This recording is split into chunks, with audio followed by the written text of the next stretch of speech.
Another day, another isekai anime. What's up, comrades? So now I'm watching uh, In Another World with my smartphone, I think is what it's called. And it's about a guy who got killed by God by accident because God was fucking around with lightning or something. And so he feels really, really, really bad. So he's like, I'm going to resurrect you in a different world, and I'll give you whatever you want. And the kid's like, this 15-year-old boy is like, can I have my smartphone? And the guy's like, yeah, that's work. And then the kid's like, wait, never mind. I mean, I'd have to charge it and yada, yada, yada. And then God's like, oh, no, it's fine. There's magic and shit. It'll just stay charged. And then you can use it to, like, look up stuff from, look up whatever you want from your old world, but you can't call anyone, but you can call me. And he's like, all right, that sounds good. So I have all this data and I can read whatever I want and listen to stuff or watch movies, but I just can't communicate backwards. Okay, that works. So then he gets, he wakes up in a new world, and he finds a guy who wants to buy all his clothes because they're so unique and different. And so he buys him new clothes and gives him a bunch of gold for that. And then he bumps into these twin girls who are being accosted by some ruffians because they they paid the girls to get like a magic item or some crystallized staghorn or something, and they got it, but then they want to renege on the deal. And so he gives the girls like a gold coin and beats up the ruffians because God also gave him like a bunch of stamina and dexterity and strength and stuff, so he would survive. And he also has a lot of aptitude for magic, which is important. So then he goes with the girls, and they decide they're going to team up and do some guild quests or whatever. So they kill a bunch of wolves after he buys like a katana, obviously. Oh, goodness. And then he's like, I want you guys to teach me magic and teach me how to read because I can't read this bizarre language you guys have. And so the one sister, the smart sister who does magic, so one of the sisters is like dumb. She's not dumb. She's like a brute. She punches things with her big fisticuffs, like she's got like gauntlets. And then the other girl does like magic and stuff. So he's like, could you help me with magic and teach me to read and write? And so they do, and he has aptitude with like all 8 forms of magic or 7 forms or whatever it is. And they're like, no one has that. That's super rare. And then this girl comes up, like the inn lady, and she's like, hey, we're just asking all the customers. This is my friend from the cafe. She's trying to come up with new desserts, and I know you guys are one of you is from like a different place. So is there anything you would suggest? And he's like, what about ice cream? And they're like, what's that? And he's like, oh, let me show you. So then he looks at the recipe, and they make it with magic and stuff. And everyone's like, this is great. And then the twins are like, what is that? And he's like, oh, it's a magic artifact that teaches me shit. Don't worry about it. And she's like, you're very suspect. And that's where the episode ends. So thus far, it's the show is very like, it's almost like episodic within the show. Excuse me, I got congestion or something. So it jumps from like thing to thing really fast, and they got a lot of like those midpoint shots. So it's kind of like super dumb fun thus far. So that's fine. I'll cruise through it. I think there's like a season, and then I'll watch something else. But yeah, thus far it's fine. Episode 2 of Smartphone Town takes us on an adventure to the royal capital, where we're going to deliver a letter. On the way, our hero and his harem. You know what kind of anime this is. Let's not beat around the bush. So him and his harem, they stop at a town, and there they meet Samurai Girl, who's actually from Ishin, which is like the Japanese equivalent in this fantasy world, right? Because all these like Japanese role playing games have like their Japanese/Chinese equivalent. So she's from there, which, that's what he told the twins he was from. And so he's like, oh, I'm going to have to explain this later. He doesn't. So no worries. So she's super hungry. They feed her, and then she joins them. They continue to the royal capital, and then smart twin or magic twin found a book somewhere that teaches null magic or no magic. I don't know exactly what she's saying, but the like 7th or 8th realm of magic that's not an element. Hold on, let's see. 1, 2, 3, 4. I think it is a 7th. So it's the 7th form of magic because there's 6 elements, right? There was like fire, water, earth, wind, light, dark. That's 6, 7. Yeah. So, and this null magic thing is supposedly like everyone has like people will have like one no magic spell. Like the burly twin is like hers is like something. Booster, I think, which just makes her stronger and more hardy. And then the other girl has some form. I can't remember what it was. Anyway, he can use all of them, so he can use all magic. So she got him a book that just is like a historical recounting, I guess, of all these magics. And so he's learning a bunch of like random magic, like slick and like stealing panties. And even though this is a very wholesome anime, so there's no panties to be stolen. And to like hear and like increase senses and stuff. And then he smells like blood, and he's like, "Oh, there's a battle. Let's go." So they go and they fight some lizard men and a dark wizard who summon them. And they find this girl she's like a duchess. She's the duke's daughter. And she's like, "Thank you so much for rescuing me. Let's go talk to my daddy." So they go talk to the duke, and he's like, "Oh, thank you so much for rescuing my daughter. I will pay you greatly," and yada yada yada. And they're having like tea, and then the girl like comes out, and they're like, her and her daddy are talking sadly about the mom and how she's blind, and they were able to cure like a sickness that caused the blind, but if only her grandfather was still alive, because the grandfather had a recovery magic which restored things to their natural state, but it was no magic, and like null magic, no one knows it or something. And then the harem's like, Nani?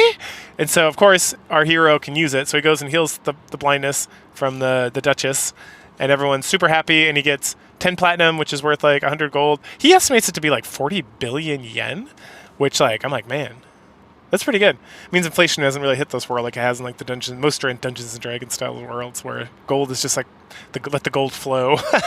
Like, and then he gives him some medals with his bearing on it so that they can get in and out of anywhere and do whatever they want. So then the girls are like, "What are you going to do, samurai girl?" And she's like, "I want to join you guys." And they're like, "Hooray, sisters! Now the harem's growing even bigger. Hooray!" And they head on the way back home. So next up, our crew actually goes on a real adventure, which is very exciting, because thus far in the first couple episodes, it's just been bullshitting around. His lifestyle. So we start off and everyone's doing like a little shopping trip, and we learn about beastmen, which includes elves and other things that aren't human. And then there's a girl with wolf ears who's like, no, I can't find my sister. And so Hiro-kun uses his smartphone to find the sister, and then we don't see any more of them after that. So I didn't quite understand the point of that, which goes back to like, this is fine. This anime so far is just kind of like dumb fun. Next up, we learn that Hiro-kun has magic that can form wood into whatever form he wants, and so he creates a shogi board for like some merchants, like it seems like the blacksmith and someone else, and they're super into shogi. And then he takes the shogi board. Oh, and then he also has taught like the cafe how to make like rolled cakes. And so the ladies bring back a bunch of rolled cakes, including some for the Duke. I don't know why they're buying treats for the fucking Duke. He's like the richest man in all the land. But whatever, that's how this works. Everyone's having a great time and there's no problems. For real though, there's like no problems. This is the first isekai anime I've seen where there's like no existential crisis or like monster thingy or like problem of my own creation, a la like Overlord. But yep, that's how it is. They just start fucking around. So homie takes the rolled cake to the Duke and the Duchess, and the Princess Duchess is all about it. They're like, yum yum yum. Oh, I wish I could live in this, because he's gating around, right? He's like teleporting around. So, oh, I wish I could be in the city where you guys are at, so I could have this all the time, says the Duchess. And he's like, I'll just teach your cooks how to make it. And she's like, oh good, we'll just have it 3 times a day. And he's like, that's probably too much. Anyway, then the Duke's talking about something. He's like, oh, you want to play shogi? It's like this game, kind of like, you like strategize and stuff. And then the Duke becomes like addicted to it, and they play it like all night long, which, to be fair, if you're like a medieval guy and you're just fucking around with like nothing to do besides starting wars, and then someone's like, hey, you want to do war but not actual war where people die? And you're like, go on. And you show them like chess or shogi, and it's like, fuck this is awesome. Granted, I feel like chess has been around for so like a long time ago, like games of chance and all these kind of games, but shogi's pretty intense. Anyway, so they have a good time. He's up all night playing that, and then they get a quest to go investigate, like kill some demon knights or undead knights or whatever in this ruins. And once they take care of that business, oh, also at some point he buys a cloak, and the cloak is like, what's the cloak do? Oh, it makes you super resistant to any magic that you have an affinity for. But the downside is that if you don't have affinity to the magic, it actually causes double the damage. Video game logic. But let's not forget, he has affinity with everything, so it just makes him even more awesome. So they investigate the ruins, and they find like an old magical device, ancient artifact, and they go down there, and it's dun dun dun, like a raging like automaton monster creature. And so they fight it, but it absorbs magic and it's a super hard shell and regenerates its health. And then twin number one, the bruisey one, gets like stabbed real hard. And so she's not feeling too good. So he goes over and heals her, and he's like, I don't know what to do with this thing. We keep doing stuff, but it keeps regenerating. And then he's like, oh, it's just like Shoji. No explanation past that point. And then he steals the red crystal, the obvious video game red crystal weak point from the guy, and then Bashy Twin like bashes it real good, and then the monster dissolves. And they're like, oh, cool, how'd you figure that out? And he's like, I don't know, it glowed when you cast magic on it. It's like video game logic. So,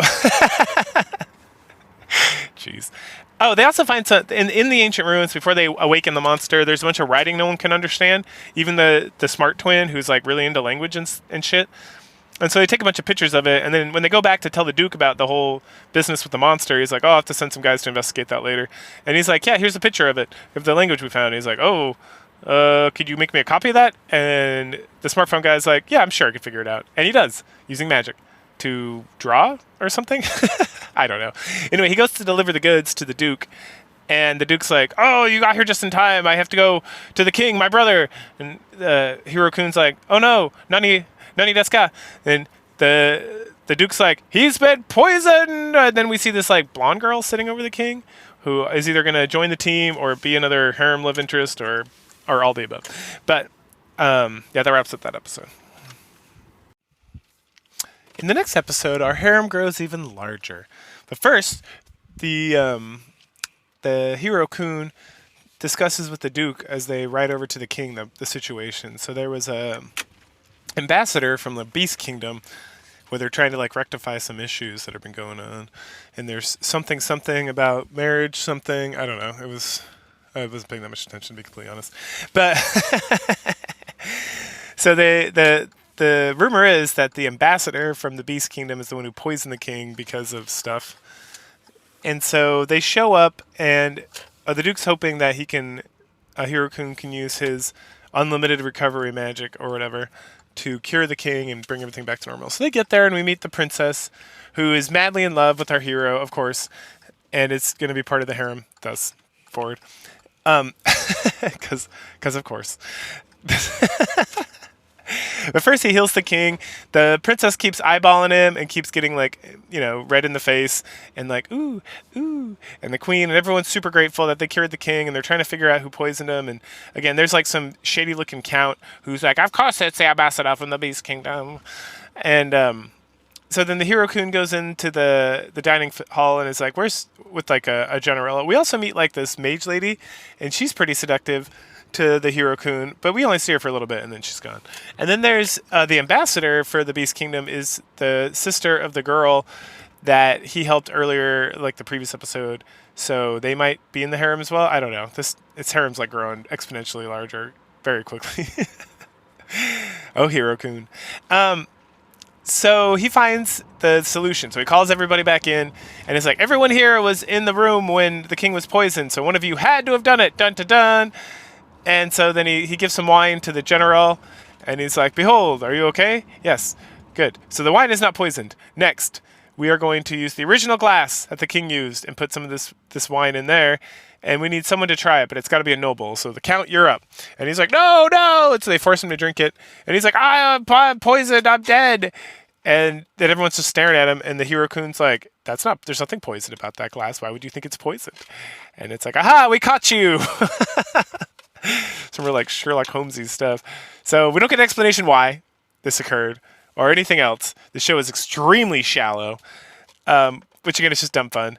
So then we are like, oh, okay. So then he's hanging out, and the princess is eyeballing him again, and the king and queen are very grateful for the whole situation. And the princess is like, I have an announcement to make.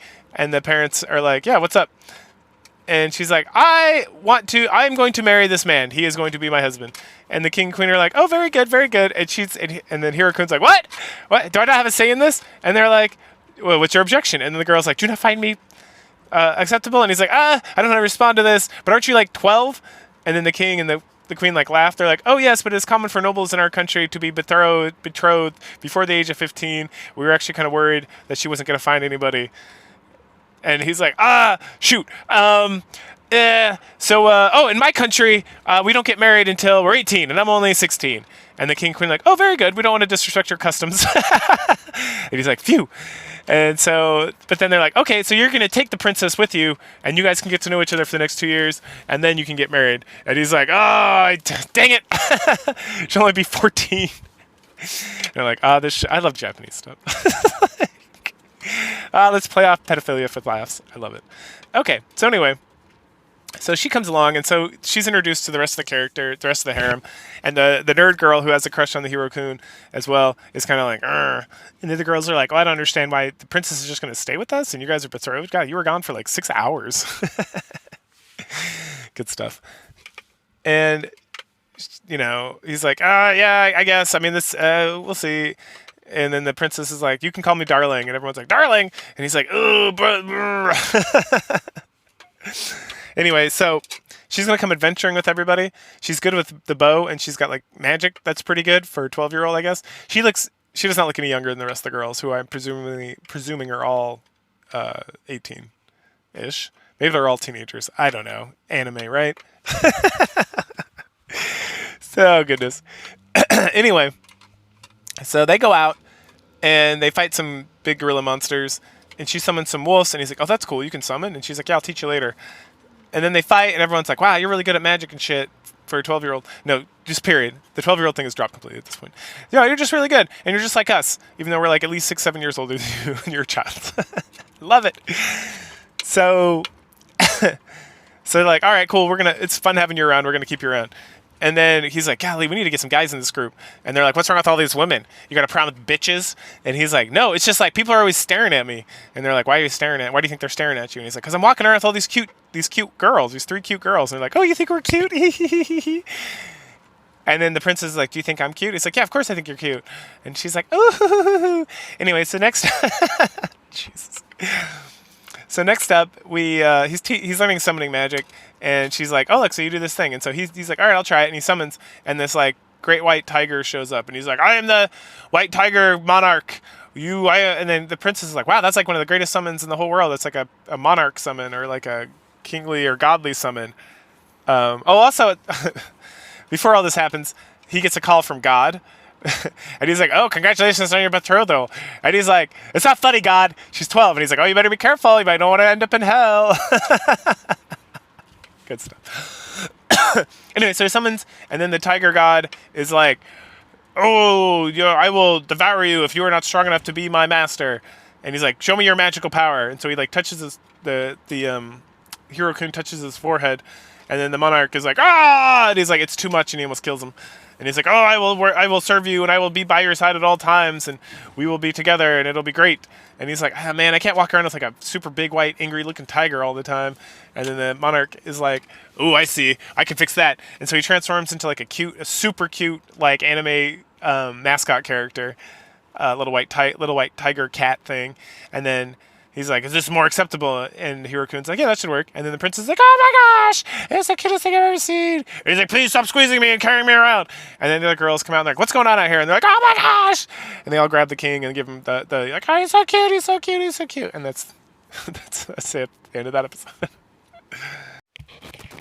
So episode 4, I think episode 5. We're in episode 5. Episode 5 is a dumb fun episode that just is like character interactions and whatnot. We start off with the crew. All the girls are really upset because they took a quest to go rid a castle of slimes in a nearby village, and they have like some disagreements about like why they took it and what's going on. And again, the girls' main problem with slimes, particularly, is that they're slimy, but also that the green slimes like melt clothes.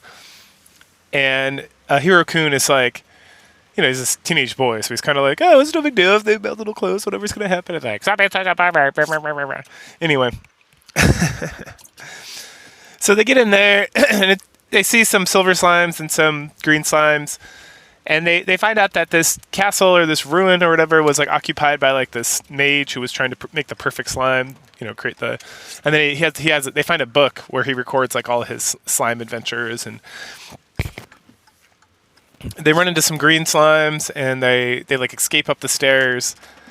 And the slimes don't follow, so like, oh, they must be territorial, and they find out why, because the silver slimes, which produce a type of like lotion, I guess, are upstairs. And so, but everyone slips on the lotion, and they all start to fall. And Hirokun's tiger summoned buddy, Kobuku or something, he grabs him, and he's like, "I'm sorry, master, I wasn't able to grab the women." And the women are down in the slimes, and their clothes are all melting. They're like totally fine. The slimes are just like existing in melting clothes. And Hirokun's like, don't worry about it, bro. It's cool," because he's a teenage boy. Anyway, so he summons them back up, and he sees like underwear, and it's all very like ooh ooh ooh good stuff. And the girls like flip out, and they're like, "We're gonna burn this whole place to the ground." And Hirokun's like, "No, we can't do that. The king would be upset that he lost his castle." And then the princess is like, "I don't think he'd care. We're doing it." And he's like, "Well, let's figure out what's going on here." So they search around some more. They find some statues, and Hirokun's like, "Hey, the breasts are moving." And then he reaches for the breasts. He's like, "Ooh, they're really soft." And they're red slimes. And then they look in the book, and these red slimes, they like to attach to women's bosoms and copy them, particularly like lolicon kind of stuff. So the slimes come off, and they jump at the princess, right, because she's 12. And then she like destroys them all with magic. And the women are getting kind of upset about it. And finally, they get to like the main chamber where they find the deceased mad wizard or whatever. And they're like, "Well, here he is. I guess he's dead. That's too bad." And then these like slimes show up, and they're like, "Oh no, what are these slimes gonna do?" And they turn into like beautiful slime women. And Hirokun's like, "Oh, look at that!" And then we cut to like the whole castle burning to the ground, and and the girls are like very satisfied that they like completely destroyed this place and burned it, and they keep talking about cleansing the land and all this stuff. And Hirokun's like standing by himself with his tiger homie, and he's like, "Master, I'd like to go see a big city." And he's like, "We'll go there in a minute. I just want to pay my mad respects to the super bro who made an awesome slime harem." Good stuff. Anyway, so then we go to town, and there's just like random stuff that happens. Like him and the tiger are walking around, and they see Samurai Chick, and she's talking to a girl who's lost. So he uses his like search magic on his phone, so he can like track down the girl's mom. And after they track her down, she's like, "Oh, could you use that to find my brother?" And he's like, "Sure."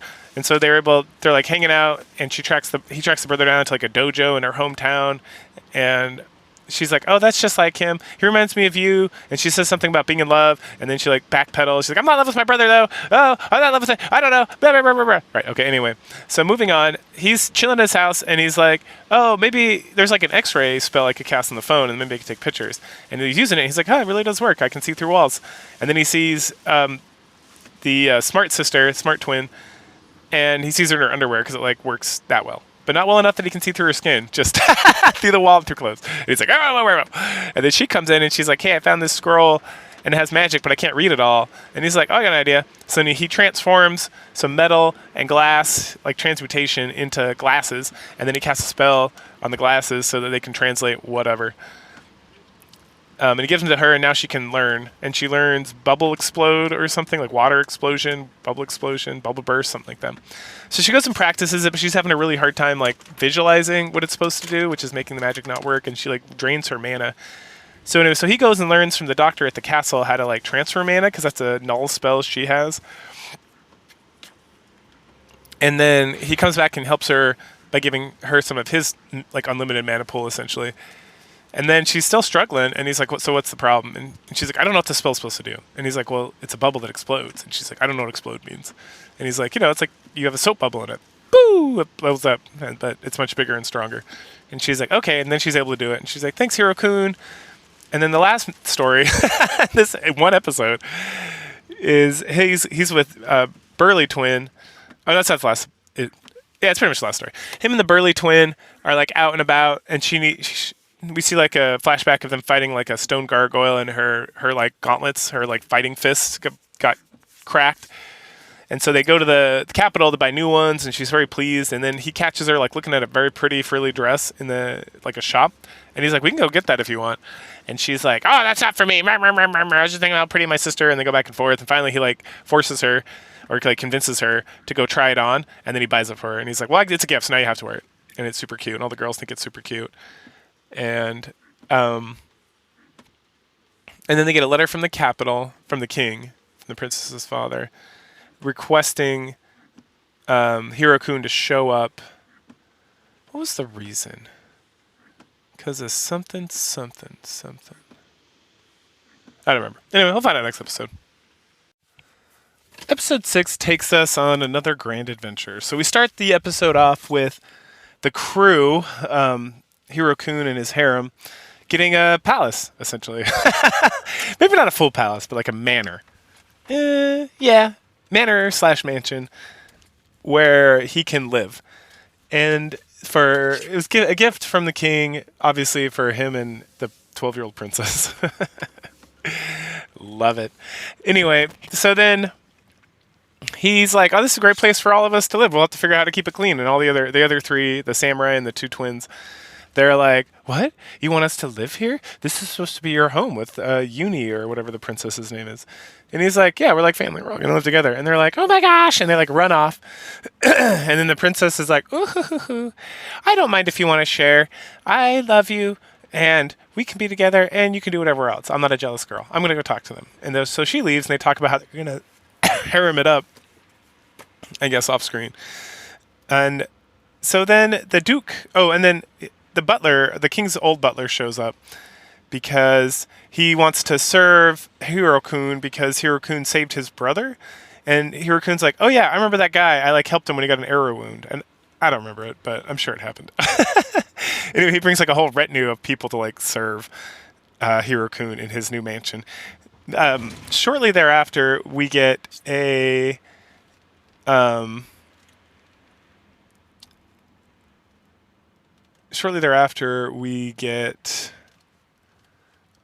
boom. What do we get? We get a letter from the Duke, and the Duke is like, oh, congratulations on being engaged to my niece. I was gonna have you marry my daughter, but I guess she beat the king. My brother beat me to the punch. And then everyone kind of giggles, and then she's like, oh, maybe the other girl's like, oh, maybe it's not too late. But the request that the Duke called him in for was to help out with the Beast Kingdom and this kingdom are trying to make an alliance.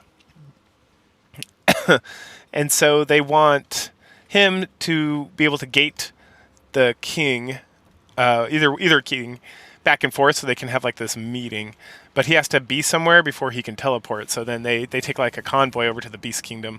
And we meet like a whole bunch of beasties, including the Beast Lady, who is the ambassador, and her younger sister, who is in the opening credits scroll, but has like barely been in this show. So I don't know if she's going to play a more predominant role in like the light novel this is based on, or she did already, or whatever. Anyway, so then we learn that the king, or that there's beastmen guards and there's human guards, and the human guard leader has a crush on the ambassador lady, and everyone's like giggling about it, and he like goes to buy her like a gift, and Hiro-kun and the princess help him like choose the right gift, like very sneakily, and then the other girl, the princess tells him about it, tells like the harem about it, and they're all like, oh, so he's actually buying a gift for the girl he likes. I wish someone else was less dense. And he's like, what are you talking about? And they're all giving him like dirty looks. And he's like, oh, okay. And then at some point, I think it's at the end of the episode actually, he's like Kokaku or whatever, the cat man, the white tiger monarch. What's going on? What's going on with these girls? And he says something about like, oh, they're just bickering over territory, because he's their territory. So they're on their way, and they like pull over in like this town to like rest for the evening. Oh, at some point, they're hanging out, like they're camping out in the woods. This takes place over like several days. Yeah. But one of the rabbit beastman lady, who's like the scout, she's like, hey, I hear like 20 armed soldiers coming up. And so Hiro-kun pulls out his smartphone and is like, oh yeah, I see him. There's like 28 bandits.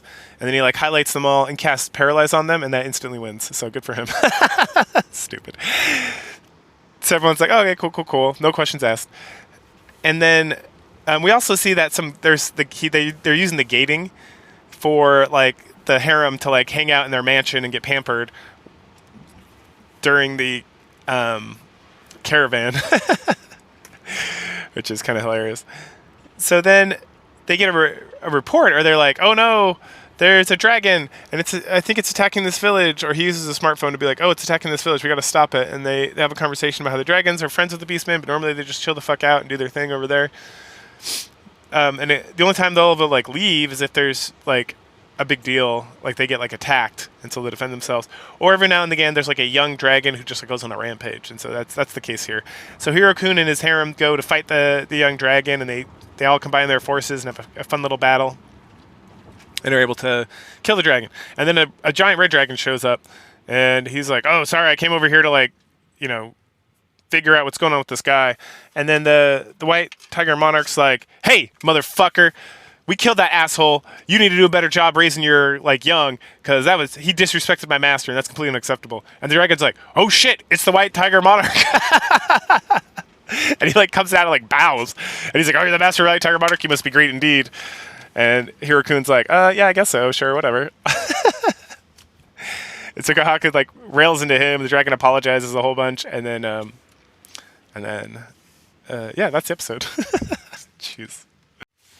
Hey, comrades. So I watched several of these episodes. I took my daughter to a dance rehearsal thingy for her performance.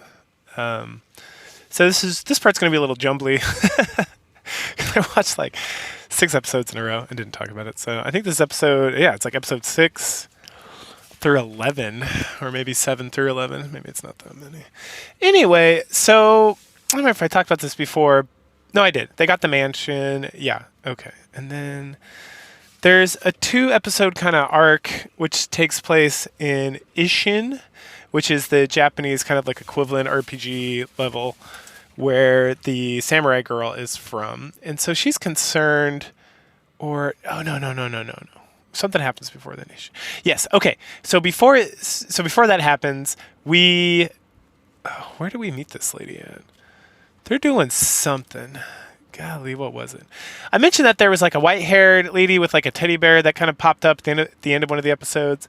So we finally meet her. She's a fae who's like 600 years old, like a fae fairy with like fairy wings and everything. But she uses like light magic to to camouflage her wings.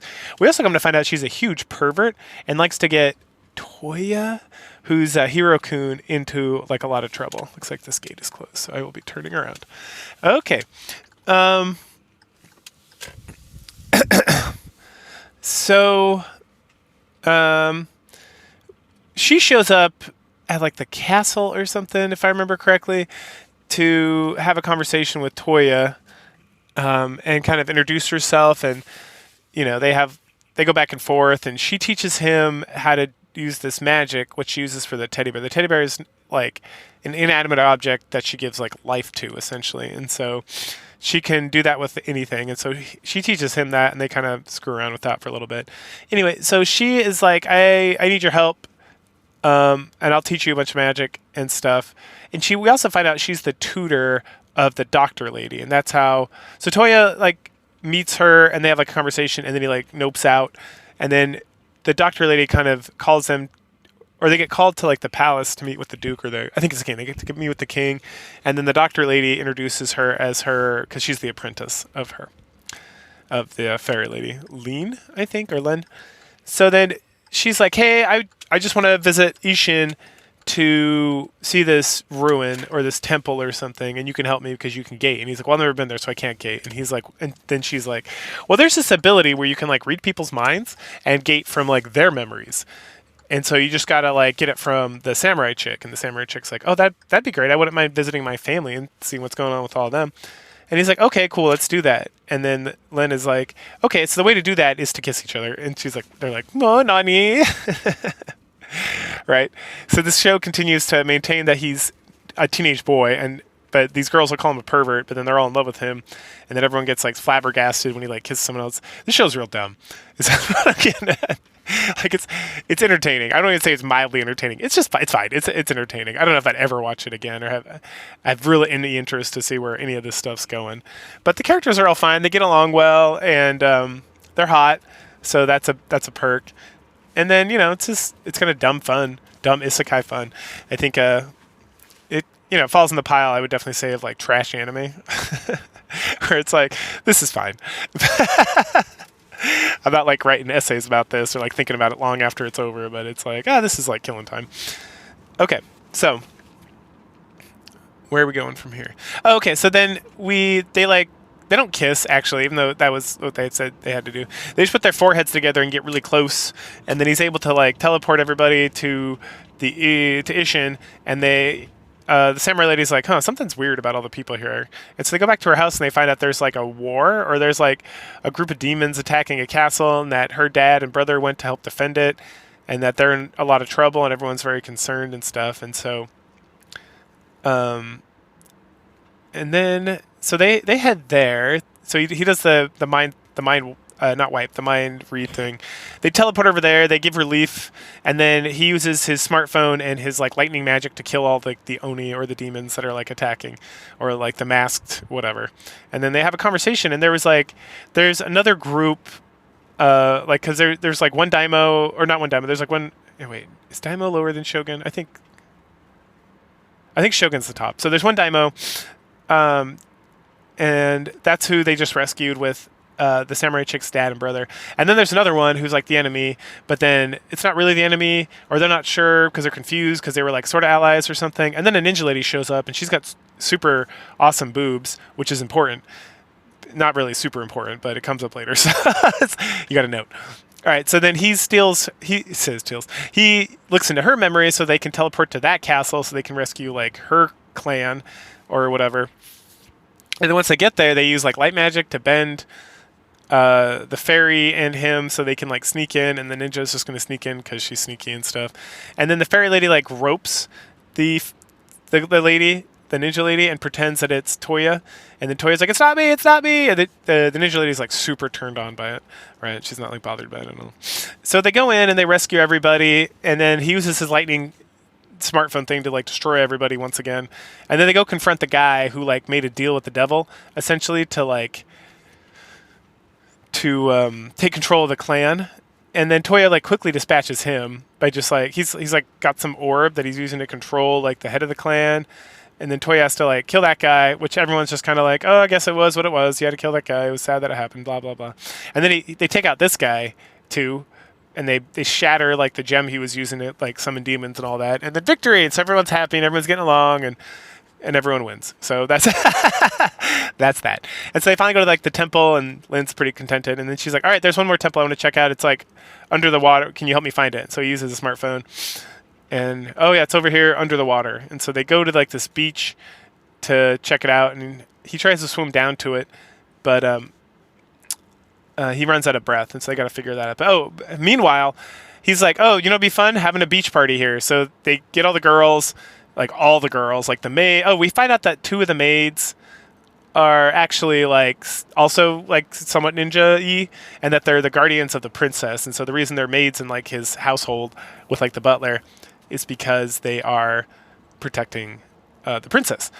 And so we get the maids, we get the doctor, we get the hot moms, like the queens and the queen and the duchess, who have nice racks. And then there's a lot of conversations about boob size, obviously, that's what would be happening in this. And we just get like a lot, like a whole episode and a half of like fan service, just straight fan service, which I approve, but that is the only reason for it. To move the plot along, we find out that we need to summon the Black Emperor, because Kohaku, remember the Tiger Man, is the White Emperor. And so, but the Black Emperor is actually two creatures. It's a turtle and a snake. So he uses Kohaku and Lynn's magic and like a whole thing to like draw out, I can't remember what they're called, either of them.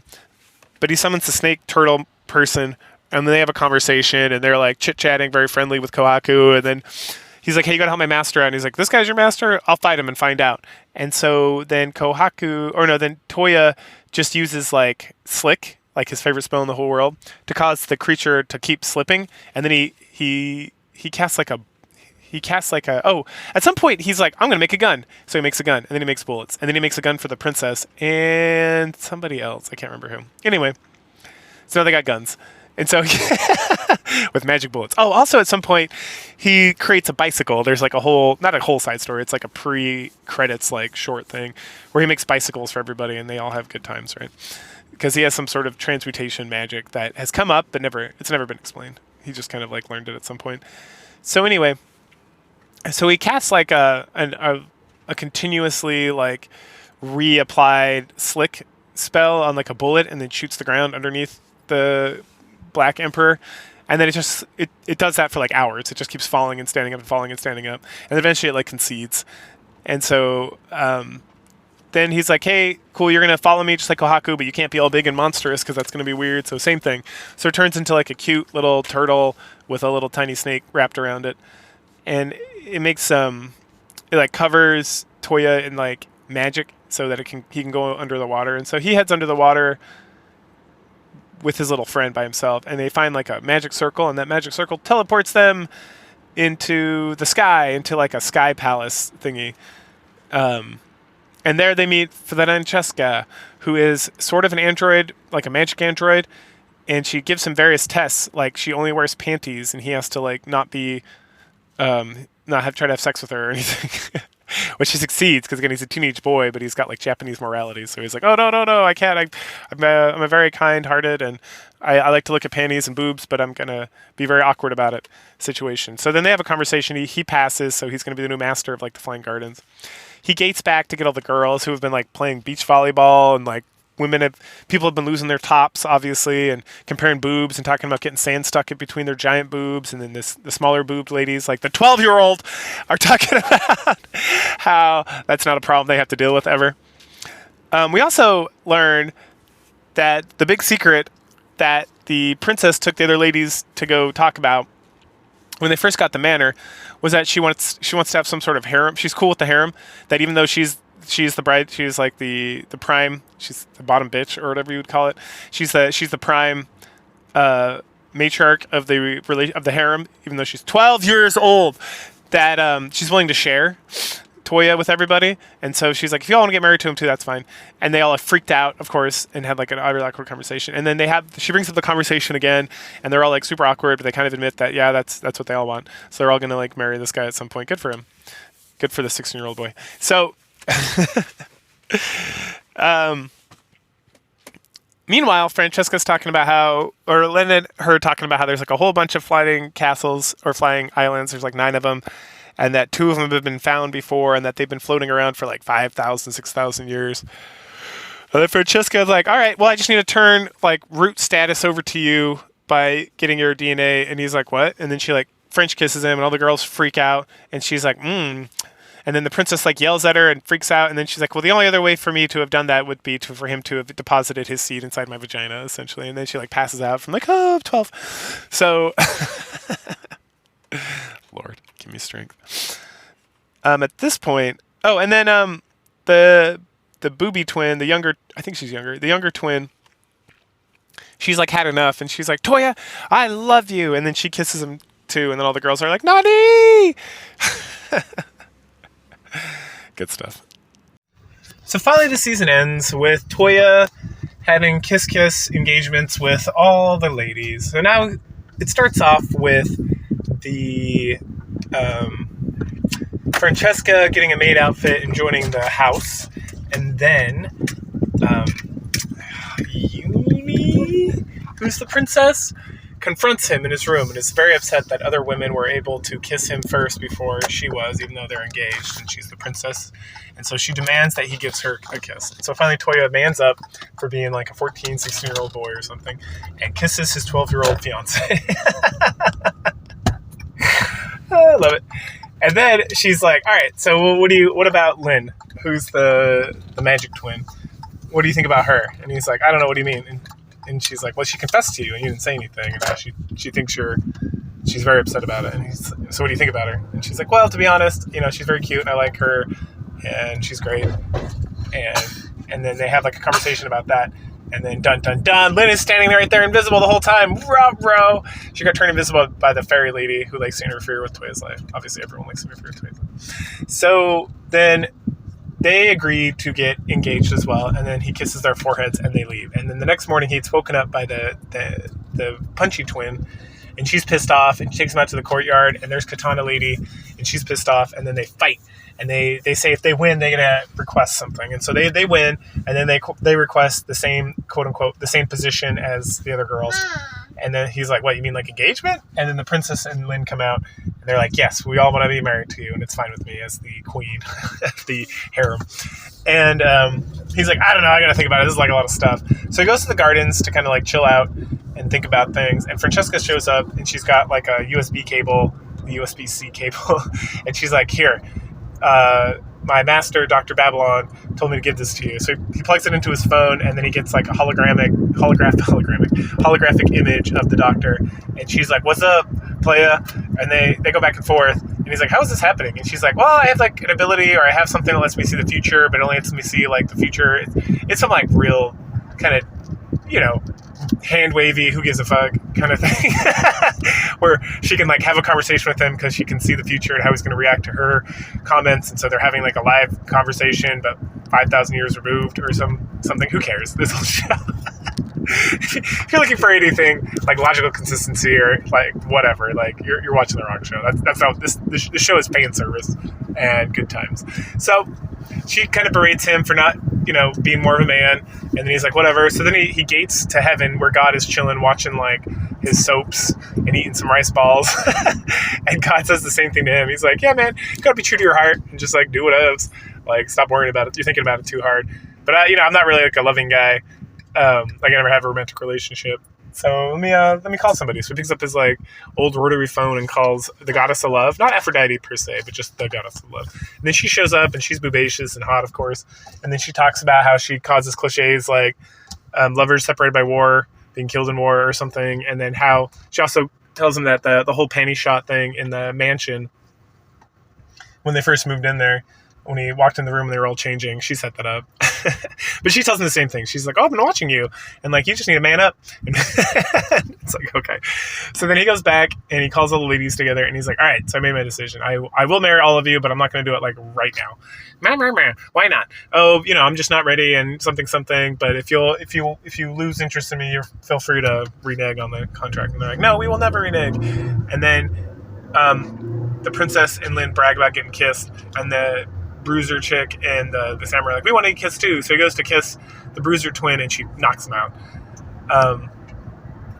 And that's the end of the season. Yep. So then we get like an after credit scene where Toya's like talking to God on the phone, and God's like, "Oh, good, I'm glad you followed your heart," and bullshit. And then he hangs up and he sees this guy who's trying to... You got a poo? Okay. Can you hold it for a minute and we'll pull over? Yeah, hold on. Just hold it. We're going to pull over.